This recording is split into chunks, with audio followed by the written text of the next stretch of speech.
अस्सलाम वालेकुम नाज़रीन, क्या हाल है। उम्मीद करता हूँ सब खैर आफियत से होंगे।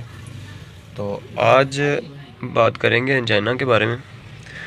तो ये किन मरीज़ों के लिए होता है, ये किन मरीज़ों को होता है, इसके लिए क्या करना चाहिए, ये क्यों होता है, ये सारी इन्फॉर्मेशन आपको इसमें बताते हैं। कोशिश करूँगा कि आप जो है ना वीडियो शॉर्ट ही बने, इतनी ज़्यादा लॉन्ग ना हो। तो आपको उम्मीद करता हूँ कि पूरी बातें समझ में आएंगी। हमारे उस्ताद हैं डॉक्टर बासित हुसैन, बहुत ही अच्छे हैं, हमें बहुत अच्छी अच्छी बातें बताते होते हैं। और उनकी जो है ना रिसर्च इस मामले में बहुत अच्छी है। तो आज हम आपको अंजाना के बारे में बात बताएंगे। अंजाना के मरीज़ को सबसे पहले सीने में दर्द होगा, यानी आपने ये देखना है कोई भी आपको मर्ज़ हो रहा है, उसमें आपने देखना है कि आपको कभी कभार हो रहा है या फिर मुसलसल एक दिन छोड़ के, 2 दिन छोड़ के, या काम करने के किस हिसाब से। कोई भी मर्ज़ है, आप जो है ना ये ज़रूर खुद पे फोकस किया करें। खुद की केयर खुद ही इंसान को करनी होती है, दूसरा कोई भी नहीं करता है। और कोई ऐसे लोग होते हैं उनको नहीं पता कि हमें क्या बीमारी लगी है, हमें क्यों ये हो रहा है, मसला क्यों नहीं। तो ये बेहतर है कि उससे पहले आप जब इस तरह के मसले मसाइल बने तो टेस्ट वगैरह या किसी डॉक्टर के पास जाया करें। ये इस तरह आप घर बैठे हैं इस तरह ये वो, उसमें आपका ही नुकसान है। सबसे ज़्यादा इंपॉर्टेंट ज़िंदगी है, तो इसको खूबसूरत बनाना इंसान की बस में होता है, ख़ुद ही इंसान बनाता होता है। तो अब हम स्टार्ट करते हैं अंजाइना के बारे में। अंजाइना के मरीज़ को सबसे पहले सीने में दर्द होगा, इसकी जो निशानियाँ आप सुन लें।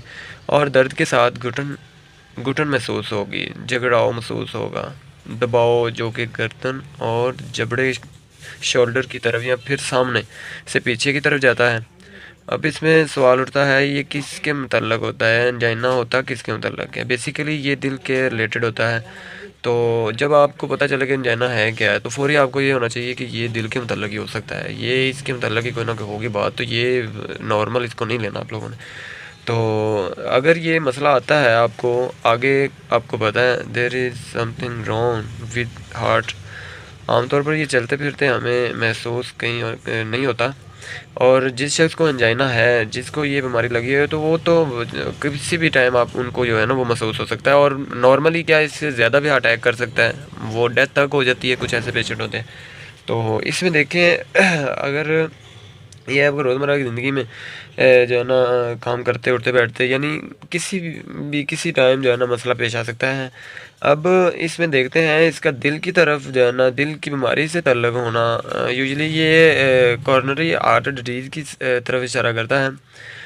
अच्छा, एक और इम्पोर्टेंट बात बताऊँ, ये क्यों होता है? ये उस वक़्त अटैक करता है जब हमारे दिल की जो है ना डिमांड ब्लड और ऑक्सीजन की सप्लाई नहीं पहुँचती, जो है ना तब नहीं पहुंचती, तो ये जो है ना अंजाइना का अटैक होता है। अब इसमें सवाल जो है ना ये भी उठता है, ब्लड की सप्लाई क्यों नहीं पहुंचती, क्यों नहीं पहुंच पाती। इसकी वजह यह है कि कॉरोनरी हार्ट डिजीज़ जो कि दिल की खून सप्लाई करता है, इसमें तंगी आ जाती है।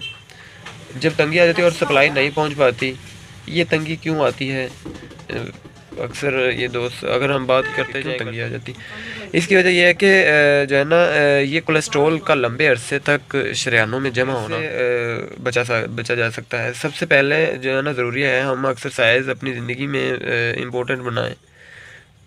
जो भी एंजाइना के मरीज़ हैं या दूसरे आम रूटीन पे कोई भी यंग बंदा है, तो वो अपनी ज़िंदगी में जो है ना उससे एक्सरसाइज करना ये ज़रूरी है, सबसे ज़्यादा इम्पोर्टेंट है। और वैसे आजकल लोग नहीं कर रहे ये एक्सरसाइज का जो है ना, ये टाइम इनको नहीं दिया जाता, वो लेट उठते हैं, ऑफिस के लिए चले जाते हैं, या इस तरह एक्सरसाइज नहीं करते होते।